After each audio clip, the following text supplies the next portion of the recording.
when small businesses care about people, it makes a difference. As they grow, they employ more people, and if what they do is serving the community and is making a difference in people's lives, that business will automatically grow. I think people get stuck in that cycle of poverty when they're not given an opportunity kind of to step out and see things from a different perspective. Because when you invite somebody into a story that they resonate with, you will get a customer. So the idea behind StoryBrand is that you need to clarify your message so clearly and so quickly so that your customers understand what you do, first of all, but more than that, how you help them and what they need to do to take action. Charlene, thank you so much for your time. Thank you for coming through. You're welcome. And thank you for the opportunity to discuss your story. Thank you for having me. It's lovely to be here. It's an absolute pleasure. My inaugural podcast. Never done this before. So well, first time for everything, and I'm glad it could be ours. Cool. Thank you. Hope it's going to be fun. I'm sure it will be. So for the audience and the people who may know you and may not know you, could you introduce yourself to us and tell us a little bit about yourself? Maybe, where you grew up, a bit of your history. Sure. And we can go from there. Without it being too boring. Well, my name's Charlene, and I live not far from here in Gillets. Born and bred Durban girl. Went to school here, grew up here. But I think just kind of fast forward a little bit, otherwise it's going to be a very long story. Can't be that long. No, it's not that long actually, otherwise I'll give my age away.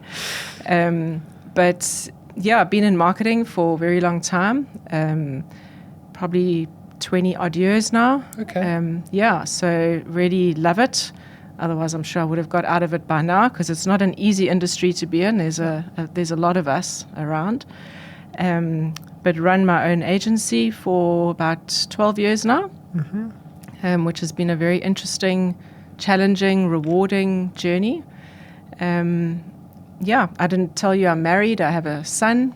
Awesome. But he's not little. He's 29 this year, actually. Okay. What's he doing?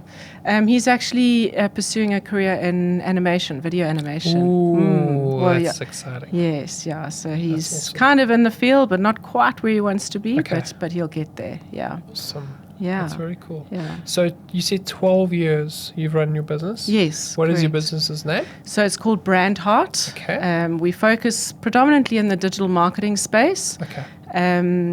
But I don't like to really say that, because for me it's about making sure that whatever we do is going to get results for our clients. Okay. And because I've been in marketing for such a long time, I've had a lot of exposure and experience in all the different genres that marketing offers, from traditional marketing through to digital. So maybe just define digital marketing for those of the viewers who don't understand what digital marketing is. Sure. So it's any marketing that is online, really. Okay. So anything that you would kind of engage with behind a screen. I suppose that could then say TV as well, but TV is traditionally more traditional, above the line. But digital, we're talking about websites, we're talking about online campaigns using social media, Google ads, anything to do with online. That's cool. Yeah. And I can imagine, you said you've been involved in the marketing space for? About 20 years. 20 years. Yeah. Sure. There's a lot that has happened in 20 years. Yes. So you've gone from traditional media being your newspapers, billboards, and TV and radio, yes, through yes, to the incredible world that we have now. Absolutely, and probably daunting to some people. How has that transition been for you? Over that time. Yeah, it was something I just sort of, I wouldn't say fell into, because when I started my career in marketing, I was the brand manager for, I'll say who they are, Trellidoor, the well-known security barrier brand. The one with the gigantic swinging ball coming at your face. Yeah, exactly. So that used to be my boss, Pete Rawson. Okay. And I was very privileged to be able to be at that on set when they filmed that. Oh, awesome. And part of the entire process, the whole creative process from start to finish. I was on the client side back then, though. Okay. We had an agency that obviously, produced the ad. But it was an incredible experience to be part of that. So that's awesome. Yeah, so one of the highlights, I think, of my career as being on the client side. We actually did 2 TV ads during my time there, and then a lot of radio advertising. I was exposed to shows, exhibitions, which really aren't my favorite. I realized some that. people love it. Yes, no, it is. Some people do. What didn't you enjoy about it? I think just the pressure and the things that can go wrong. There's a lot that's got to come together in a very short space of time, and it's just not my strength, really. Okay. So you could safely say that you didn't get into the event side of things? No, there was no desire at all. Okay. Yeah. So I was there for a very long time. I think it was about 10 years. And then that digital started to become a real sort of player in the advertising space, and brands needed to start to realize that we better wake up and we've got to play a part. We need to show up, in this space.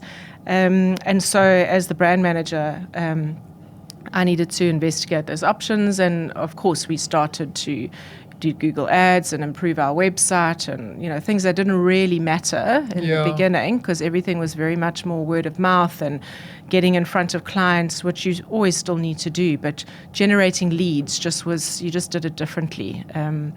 So I did that for a while, and then realized that I loved it. Okay. And just wanted to get rid of all the other stuff that that was part of my portfolio at the time. Okay. Yeah, so was very grateful when I approached my boss at the time, said I wanted to go out on my own. And because I had been there for so long, I pretty much gave them 6 months' notice. Oh, wow. And trained up sort of my assistant. Kind of you. Well, it was and it wasn't, because they were my first big client. So the whole idea was, and it worked for a long time, is that I left their permanent employment, but I became a consultant and just handled the digital aspect of their marketing. Yeah. That's cool. So that's how the business started. That's amazing. And what is it about the digital space that you just fell in love with? I love the fact that you can measure stuff, and that's kind of can work for and against you, because it's not like you have a TV ad out there where you put your ad in a newspaper or a magazine, and then you can report back on how many eyes you think saw it, or how many. Kind of still a thumbsuck. Yeah, you don't really know. So the metrics is what kind of got me interested. Interesting. And I also just love learning new things. So I think that was probably the thing that really hooked me. I don't like to do the same thing over and over, and so the digital space moves constantly. There's always something new to learn. Even now, you can never be an expert, which I think is what attracted me to it, because I always just want to make sure that I'm learning something new. That's cool. So so if you look at your personality profile, you'll probably have a high need for variety. Yes. Okay. Yes. So I'm what I don't know if you know Patrick Lencioni. He does this thing called the 6 Geniuses. Okay. I've heard of it. Have you? I haven't quite. So the 6 Geniuses really are the strength areas. So where you work where you find strength in your work. So the things that you just absolutely can do without thinking about.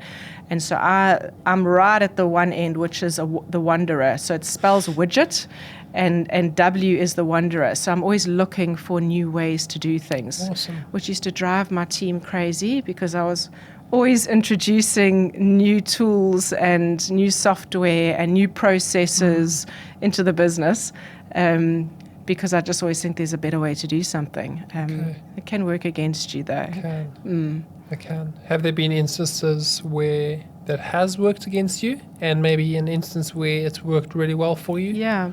So I think just sometimes you can be inconsistent. So I'll do something and then forget that I've done it because I did it, and then kind of pushed it aside and moved on to the next thing. So you kind of eventually can become frustrating, because you think, I've done this before. Why am I trying to reinvent this wheel? It worked just fine. So it's good to have somebody to actually pull you back in line. Otherwise, it can make you inconsistent and just repeat things that don't need to be repeated. Okay. And where it's worked really well for you? I think where you can constantly stay ahead of or at the forefront of what's happening, because you never just want to. I'm never happy just knowing what I know. So it kind of pushes you to always what is the thing that is out there right now that's making a difference. So and all to do with marketing really. So I'm always looking for to be honest, there's nothing new under the sun. I mean, that's biblical. So, but it's just how it's done and how it's packaged and a different way of looking at it. Sometimes you look at things from a different angle and then you can see it differently. Yeah. So yeah. Very interesting.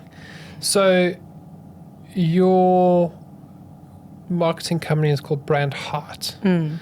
Can you talk us through the process of why BrandHeart? the name, the words, what was is your thinking behind that? So to be honest, I really struggled to come up with something. It's so hard. Yeah. And I think if I look back now, I really am someone who loves people, and I love connection with people. And I think so. It was just a natural. I wanted the word brand in it because I don't know. Back then, I felt it was important. People would know that I had something to do with brands. I mean, marketing would have been a good word, right? I didn't put that in there. Brand marketing. No idea. Wow. I think I eventually tagged on BrandHeart marketing just so people could understand what I did. So the heart is really, I think, just everything that I do, I approach with there's some kind of heart behind it. Okay. So even like when I choose to work with clients, I want to know that what they do makes a difference in people's lives. So whether it's their staff or their suppliers or the product they sell or service they offer or whatever it is, I want to make sure that it's got value, it adds value. So I think that was just a natural, it's just something the way I'm wired. That's awesome. That's awesome. So, what is the importance of value, of bringing value to your clients, and maybe even helping your clients add value into their space? So, what is it about that you think is important? Well, I really feel that we were all put on this earth for a reason, and it shouldn't just be about making money. And looking after, your family and yourself. I mean, there's nothing wrong with that. Obviously, that's like the first thing we want to do. But I just think there's more to it than that. And so when and people deserve to live good lives, So, and I'm a firm believer as well in the environment that we've been placed in, this beautiful planet. We need to look after it. And so I don't ever want to work with companies that don't care about this beautiful place that we live in and produce products that harm the planet.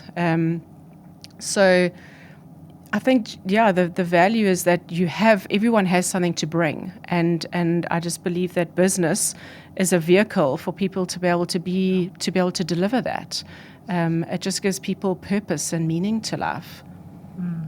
Yeah, it does. I think it's so good. I love that idea of just being able to select your clients where you just really align with them in their values and your outlook on life. So what's your process been in terms of that, in saying, well, here's a prospective client. How do you figure out that these guys are potentially guys that you guys can work with? And obviously sometimes you get it right and you get it wrong. But what is your general... I'm just really curious because... I think it all goes back to that connection. Okay. So when I first meet with a client, I don't just take on the work. I'm not someone who will just... Someone phones and says, I need this, and then I send them a quote. I need to connect with them first, find out what they what they need, because I want to be able to help them. I don't want to just take someone's money and not be able to help them. It's got to deliver whatever it is that they're looking for. And you can only do that if you get to know someone. And so by getting to know them, I start to get a feel for how they think, what they believe in, what's important to them, where they want to take their business. And it's out of that I will be able to determine, okay, I think this is someone that I can work with. I mean, sometimes there's some obvious ones where people say, hey, I do this, and I go, that just doesn't align with what I believe in, and so I just wouldn't be a good fit for you, and it's about trying to do it in a way that people don't get offended. But I've never really had those situations before, we're not all good fits. There are other people who would be able to do the job better than me. So I won't just take on work unless I think I can do it well. Then I would rather pass it on or just be honest. And sometimes it's about budget, to be honest. Sometimes clients will say, I've only got, this amount, and I just know that I'm never going to be able to do a decent enough job. Their expectations of what they want and what I know I can deliver are just not aligned. Okay. And so I've just learned to be very honest and upfront. That's awesome. Yeah, well, I think it's school fees, to be honest, because I've spent many hours trying to get something to work, and then you get paid very little, but you have to work really hard, and then you still can't really achieve it anyway. Yeah. So, and I think people just need to know the truth, because a lot of people don't understand what it takes to get leads or build a brand or get sales online. That's a big one. E-commerce is a big, scary animal if you don't know what you're dealing with. Yeah. And a lot of clients will start an e-commerce store and then come to you and say, please, I need your help with marketing. And I'll go through a list of questions with them, and very soon I'll be able to pick up if they actually can sustain it. Because you need to be out there for a substantial amount of time before you will actually start to see the results. So, and the investment is big in the e-commerce space. You can't just dabble in it. It's not a cheap thing. No. People think they start a shop and now they have products and they're just going to wake up every morning and have orders in their inbox, and it doesn't work like that. I guess you can't commit to a client to do that if they aren't aware of that, and get halfway through the process and they say, well, budget's up, or why is this so expensive? So it's about managing, is it about managing those expectations up front? Right up front, yeah. Okay. So I've often said to clients, this is what I need per month, times it by 6, and you need that in the bank. And if you don't have that in the bank, I don't really want to start this project with you. Okay. 3 months sometimes, if we can push it to 3 and try and get something rolling out of that.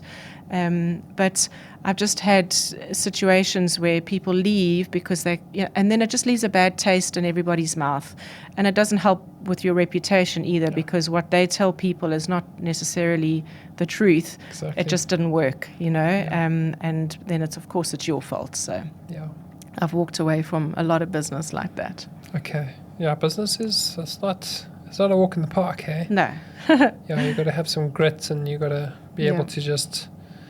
The guest before, we were chatting about self-awareness, and just how self-awareness is such a critical part of learning to be a business. Actually, a decent human being. Yes, but B, that's a good start. But B, also running a business. And I think especially if you look at having employees, and self-awareness is such a key ingredient. Yeah.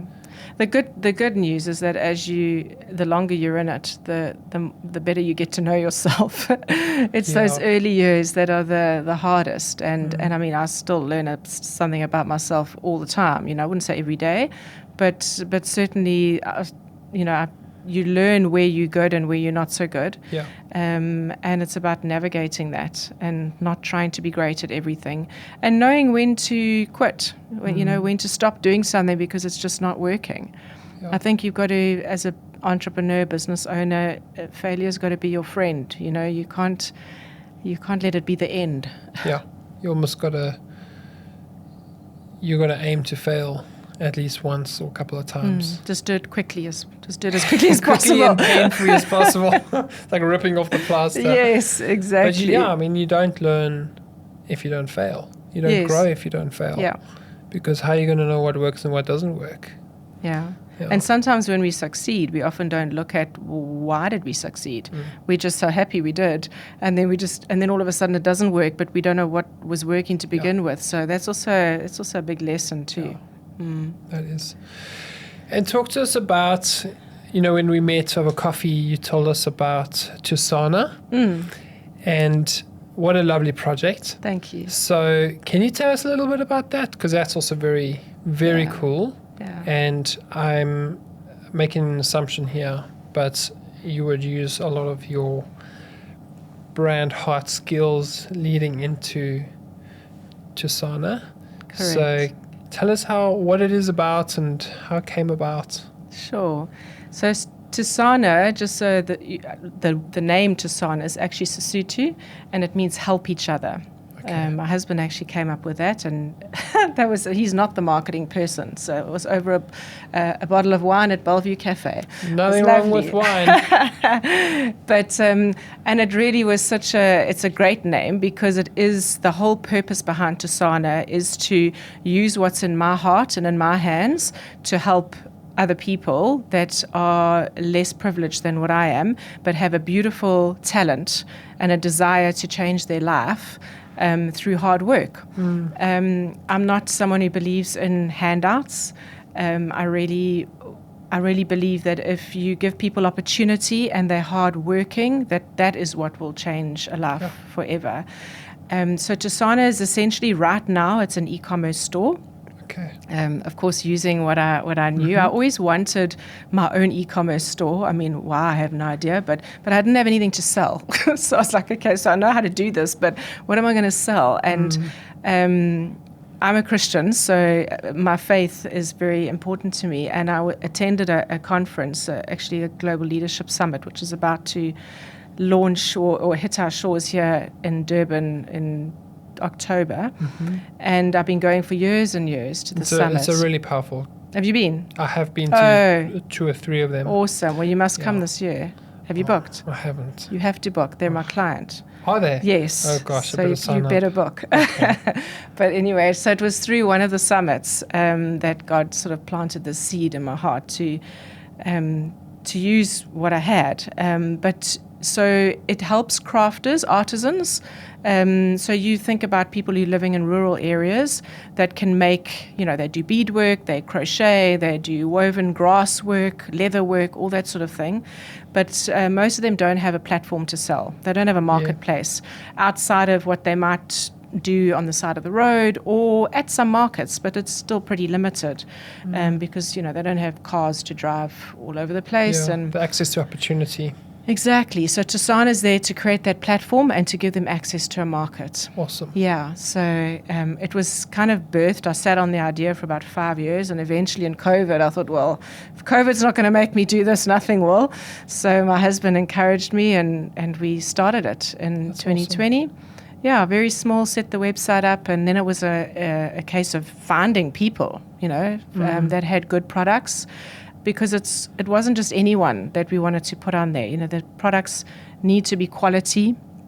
The people need to be hardworking, as I've mentioned, resilient. I mean, these are people who are resilient because they live in situations and areas that you and I can't even begin to understand. So the process started, and it's kind of it's evolved since then. We're busy working on our own product range now as well, using crafters with different talents, so like leather work with beads or grass woven products with macrame. Actually, I have a product here. Oh, cool. Yeah, so which uses 3 crafters. So there was one lady who made the bag, and you'll know it as like a grass woven bag. I've got a gentleman who does macrame work, and he did the macrame around the bag, and then the leather workers put the handles and the straps on and stuff. So the idea is to try and help more than one person and feed more than one family through the sale of one product. But there's such a big vision, and thankfully I don't have to do it all on my own. Yeah. God's already connected me with some other people who are already doing skills training and enterprise development, and so Thusana is kind of just slotted in there. But really it's about upskilling people and giving them opportunity to be able to sell. Awesome. I was browsing the website last few days, and I saw some beautiful products on there. Good, buy some. Yeah. Okay, I'll have to go buy some. You gave me all these call to actions. Yeah. I saw there was a grass woven placemat. Yes. With the leather around, and then the cutlery. Yes, so they've got like leather pieces. Oh man. Yeah. So that was all made here locally. It might be a cool Christmas gift for some family or something. Exactly. Made locally. Yes, so that's one of our Thusana products. Okay. Yeah, we've used 2 crafters for one product. That's awesome, eh? That's really Thank cool. you. Well Yeah, it's very fulfilling, and what a cool story. it really helps to make a difference, because alleviating poverty and unemployment in this country is all of our responsibility. We can't all just say it's the government's fault, and we can all do our little bit. And so the idea is to try and give individuals the opportunity to grow business. I really believe that SMEs are the hope of changing lives in this country. So I just really want to do my little bit. So what makes you believe that? Because I've seen it. When small businesses care about people, it makes a difference, because their heart is not just to make money for themselves. And of course, not all small businesses are like that. But they are, as they grow, they employ more people. And if what they do is serving the community, and is making a difference in people's lives, that business will automatically grow. Yeah. But it is about sharing and caring. It's about businesses realizing that they have a responsibility to not hold on to everything for themselves, but to share it with their staff, with their suppliers, even with their competition. Completely. That is how we'll change the face of our economic situation in Durban and in our country. I was reading and watching some stuff from the recent BRICS summit, and I forget the guy's name, but one quote that really stood out to me, he said that when I succeed, my country succeeds. Yeah. And when my country succeeds, I succeed. But it actually starts with us. And I think it's such a powerful concept, because us people of privilege should, and this is my opinion, that we actually have a responsibility to use our privilege to help those who have not got the same privilege. And I love what Joel Harris, he's a previous guest, he spoke a lot about, we discussed this whole thing of, as businesses, South African businesses, we have a responsibility to employ.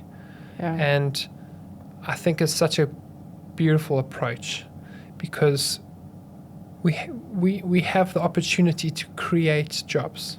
We have the opportunity to go alongside people with people, not just on our own, on our solo mission. And I think it's such a powerful, really powerful thing to go by. And I don't know if you agree or no, and absolutely. what your thoughts are on that. Yeah, I think we've all been gifted with skills and talents individually, and we've got to figure out what those are, and then use them while we're on the side of eternity. You don't ever want to leave this place, this earth, with stuff buried in the ground that we never actually brought to life. And helping other people, I think helping other people do the same. Yeah, absolutely. Helping people to realize that they're unique. And they have stuff in them that maybe they don't even realize yet, because they haven't had that opportunity. They haven't had the education. They haven't had, they can't think outside of just how am I going to get through today and how am I going to put food on the table. So, when you take those worries away, we all have those sort of worries, but obviously that is at the extent, then you can think clearer, you can think better, you can think more creatively. So I think people get stuck in that cycle of poverty when they're not given an opportunity kind of to step out and see things from a different perspective. I'm very involved in our church in Thusana, Open Skies Giba, it's called. And we've actually have someone that lives in our home. He pays rent now, but for many years he just was almost like a second son. And he's from Thusana, the township, grew up there, was on the wrong side of the tracks and, could hardly speak English a couple of years ago. And his story is phenomenal because he was exposed and given opportunity. And now he is a completely different person because of that. Awesome, yeah. But if he had stayed in the township and wasn't exposed to things outside of what he grew up and what his parents knew, then he would have, his eyes wouldn't have been opened. So that's also part of what the vision for Thusana is, to actually have a space where crafters would be able to come together and work, but also to break down the walls between the rich and the poor by inviting other businesses to have like a collaborative working space. That's the other thing I've always wanted, is to have a co-working space, but something that's really creative, where there's very few walls, but people just actually talk to each other, share ideas. So the idea would be to create that sort of collaborative co-working space in the front with a coffee shop. Got this whole picture. And then behind that, but very accessible, would be the crafters that would be making all the stuff that we would sell through the coffee shop and the little craft shop in the front. But people would be able to go and meet the people that make the stuff, and those people would be able to see how business is done. And there could even be some mentoring. Sorry, I'm really sharing the vision here. Good. It's good. Yeah. But I think in that way you also expose people, and this is a segue to what we wanted to also talk about, is story. So when you're doing something with someone, you're participating in their story. Yes. You are co-creating a story with them, while they're living out their story and I'm living out my story.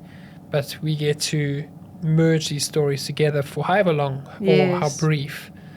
And the story is important. Like, story is what makes us human. So exactly. You have recently become qualified, along with a few other people in SA, as StoryBrand Guides. Certified Guides. Yeah. Certified Guides. Sorry, I forgot about certified. Well, you just part. said certified, so yeah. There we go. Yeah. So, can you tell us a bit about that? Because you've got the book. I've got my book. Yeah, well done. And that's how the journey started. I've consumed a lot of content around this stuff. Yes.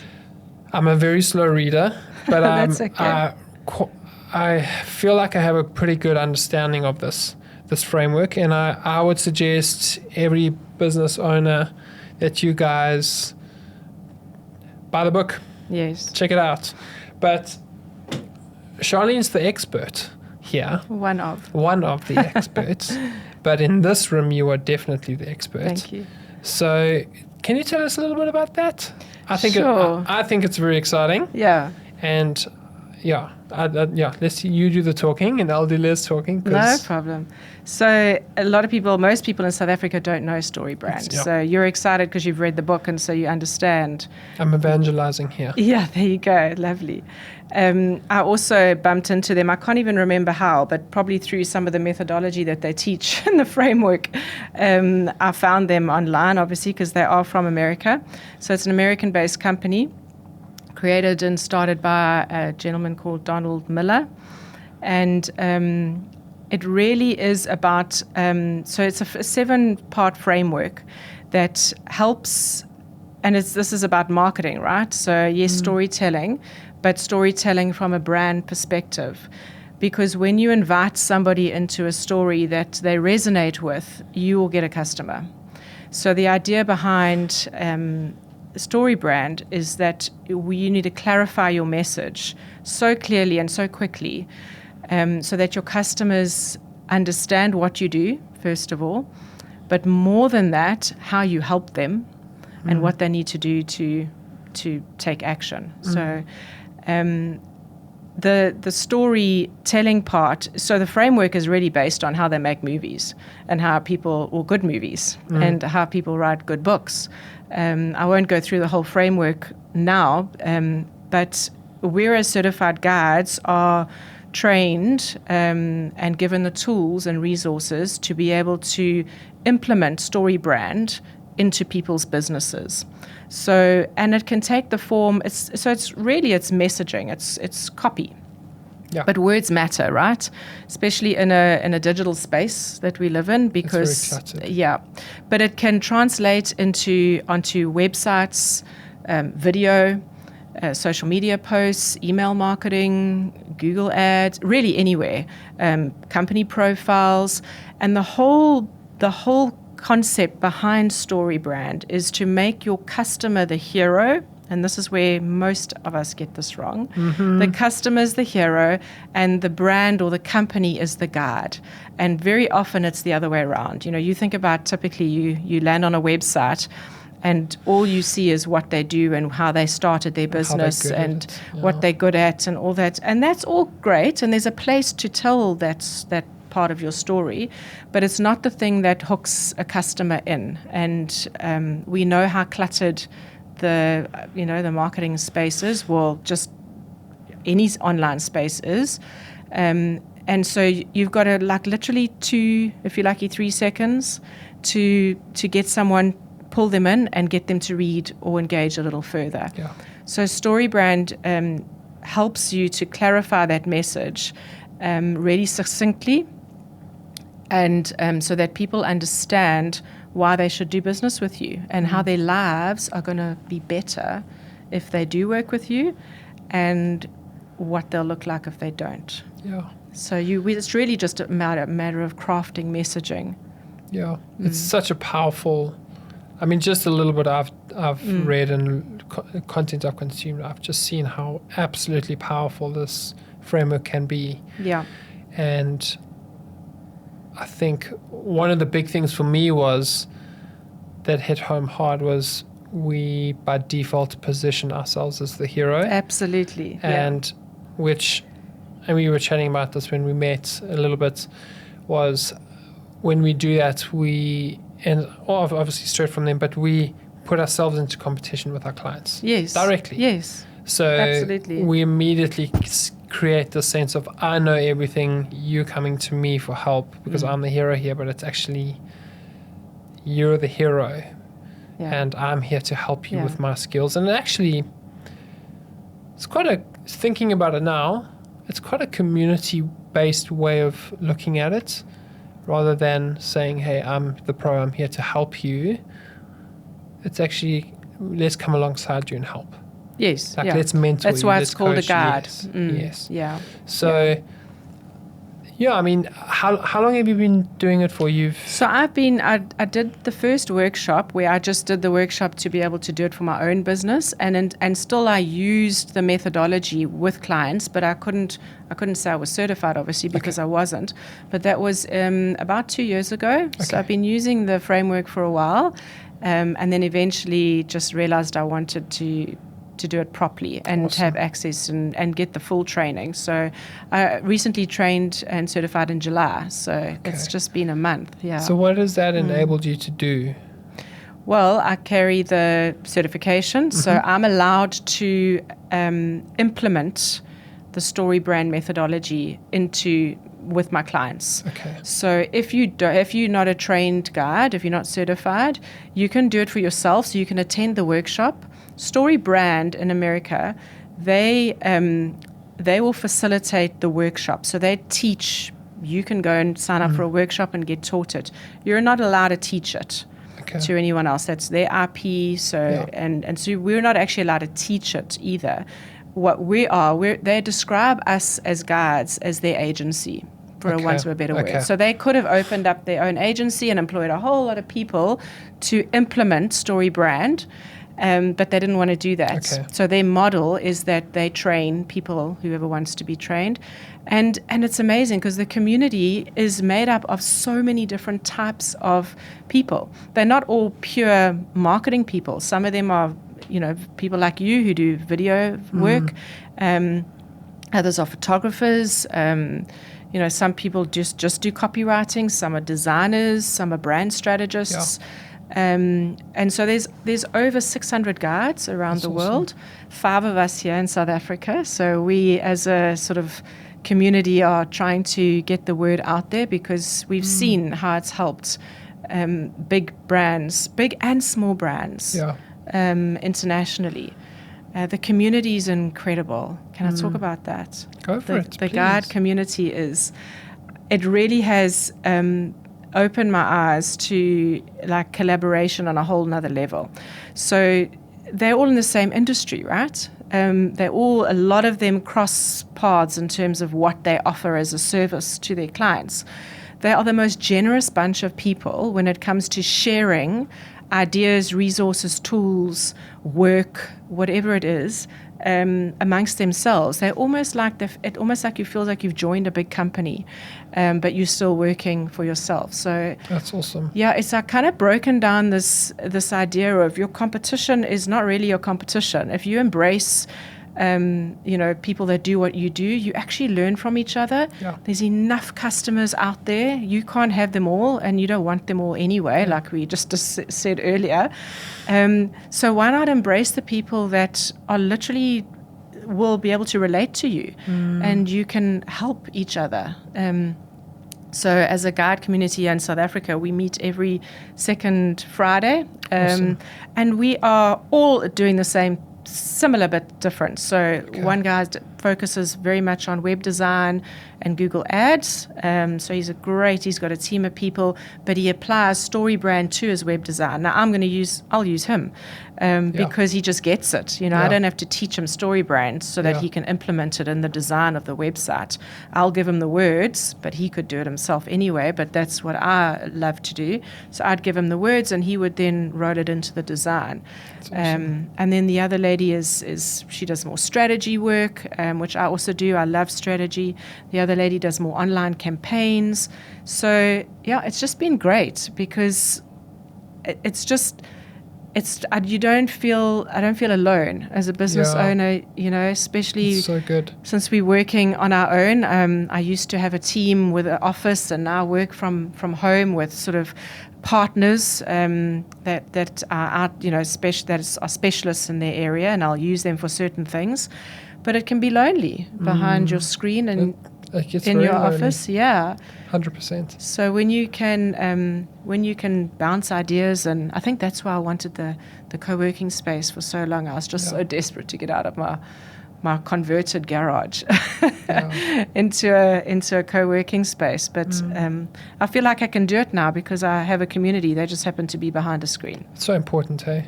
Yeah. And community can look like there's various ways community can look, from online through to in person, through to gathering around a cause, 100 people, 10 people, 2 people, 15. It takes its various shapes and forms. It's amazing. Yeah. That's awesome. And so what are some practical, while we wrap up, what are some practical things that business owners can do to help, it's practical stuff to help clarify their message or tell a better story around their brand? Yeah. Well, without obviously going through the entire framework, I think most of the time your new prospects would land up on your website. If you're looking for something, you're probably going to go to someone's website to figure out if they can help you.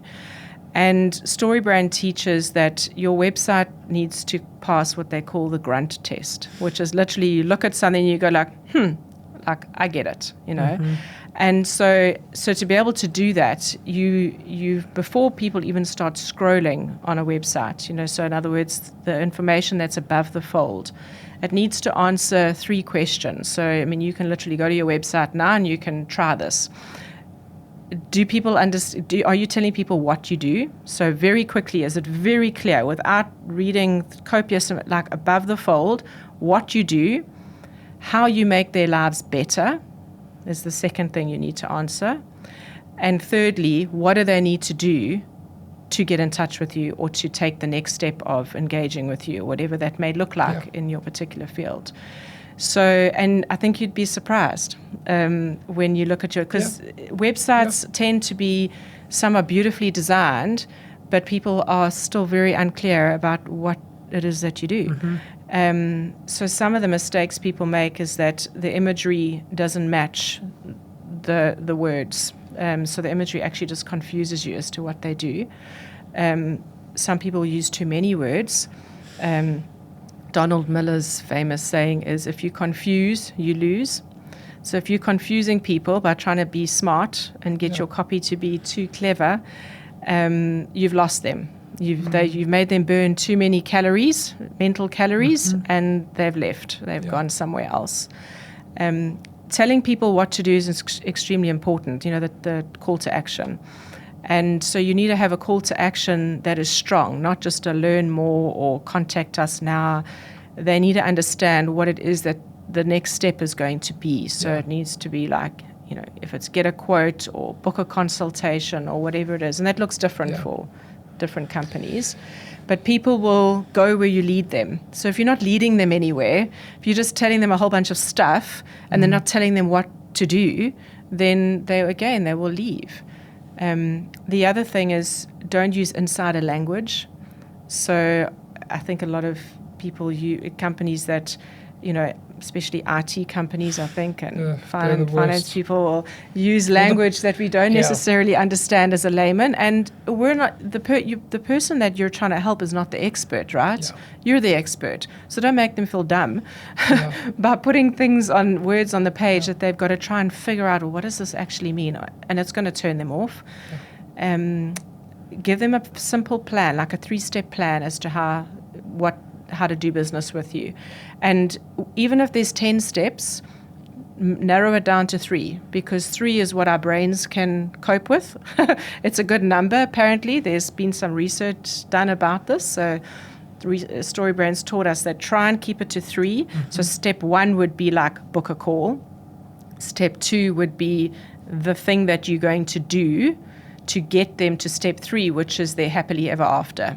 So you paint that long-term picture, their aspirational identity of what they're looking for. Like you'll sleep better at night or whatever it is. So I mean that boils down to any communication that you're doing. It's not just your website. It can be a simple Instagram post. Exactly. Say you have your, what you do, what your next step is, and you've got to create that desired state for the person. Yes. Yeah. So I mean, through to producing videos, through to it's just learning the art of how to tell a story. Yes. Yeah. And that's really what powerful. As a story brand guide we are taught, and we have the framework to be able to do that. Yeah. And it's awesome. Amazing when we actually go through the workshop. It's not really a workshop; it's more of a information gathering session, if you like, because we just ask clients a whole bunch of questions, and then we put them into different buckets, the 7 different buckets that we have to pull from to be able to craft the story. And it's amazing what comes out of those discussions. People learn things about their business that they actually didn't realize. So sometimes they become more like strategy sessions as well. And the lights come on because they're suddenly thinking about their business from a customer's perspective. That's awesome. And not from their own. Yeah. And it just works. It just works. That's awesome. Well done. Thank you. And I'm excited to hear more stories on how successful this is going to be for you. Thank you. Me too. Yeah, and I look forward to seeing more of your. I love your not Instagram, your LinkedIn posts, and thank you. They're very informative and helpful, and bringing value to the world. Thank you. So that's awesome. Thanks, Luke. Thanks for having me. It's a pleasure. I have one more thing. One more. Okay. So shall I be nervous? No. Okay. Maybe. No. I have a bunch of cards that I want to. This is a new thing that I'm starting. Okay. We can edit this out, right? If it doesn't work. Never. Once it's there, huh? I'd like you to pick a card, just not that one, because that was the last. I don't have my I glasses think on. we've Do had. I need to Okay, read? that's fine. I'd like you to pick a card, and on this card there is a question, a personal question Oh, that we can answer, or you can answer, and it just helps us just be a little more human. So if you could pick a card, if Okay, you would any like, card. I can read it for you if you want. You've picked the card. Magic tricks. Okay, can you read oh that? goodness. Would you like This me is to? exactly the kind of question that I said, don't ask me. Oh, you picked it, so I'm not asking. Okay, so it says, what is something people value that you no longer value? We were joking about values earlier. I know. So what is it? What is it? Something that people value that I no longer value. Oh wow, that is quite a hard That's one. pretty deep, eh? Sorry. Yeah. What do I no longer value? I think that's really the question. Sure. I mean, because that does change as you Yeah. live your life. Absolutely. Yeah.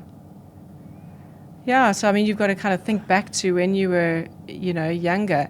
I think, if I just off the cuff, and I don't even know if it's something people value just generally because it's very broad. But I think, when you're younger, you want a huge amount of, you want like a big circle of friends. Like, I think when you're younger, you want a lot of people that you can hang out with and that you know. And I think what I really value now as I've gotten older is those meaningful friendships and relationships that I have with people. I've never been someone who has necessarily wanted, hundreds of friends, but or acquaintances. But I think as I've got older, I've wanted it even less. I think just you can be more human and you can be more authentic when you have real connection with people. That's awesome. And so I think, I don't think I value lots. I think I value more intentional. Okay. Yeah. So could you say, to summarize that, could you say That was you very don't? No, it's good. Could you? So you would say you value having quality friendships and not I think quantities? that's it. Yeah, that's exactly Okay. it. Yeah, it's not about that's. I think that's the word I was looking for. It is about Like quality, not quantity. having Yeah, fewer, more deep and meaningful relationships. absolutely. Yeah. Yeah. Mm. Okay. Is that Well, good thank enough? you. That is amazing. Can I have your thank you card for back? that. Awesome. And Charlene, thank you for your time. You're And thank you welcome. for just bringing value, and thank you for sharing your stories. And I hope it helps. Yeah. it was amazing. Yeah. It's been a great Yeah. experience. Thank you for the Yeah. opportunity. No, it's a pleasure. And who knows, maybe one day in the future we'll get to do something together. Yes, it would And be awesome. I'm sure we'll go what from you there. do, I could benefit from, and vice versa. Oh, So, I can definitely benefit from what you do, and I Yeah. think you could benefit from what I definitely. Yeah. do. And yeah, it's been an absolute pleasure chatting with you and getting to know your story some more. Cool. And yeah, is there anything else you'd like to say to our Durban business peeps? Anything, whether it's eat ice cream or some. hang in there, I think. Eh? Okay, hang in Yeah, there. just Okay. hang in there. Okay. It's going to get better. It has to get better. Yeah. I think there's just, well, I not think, there's a lot of very hurting, struggling business owners out there. I know a few, and they are tired. I think StoryBrand actually has given me some new energy because I have something new I can hold on to, and some new people.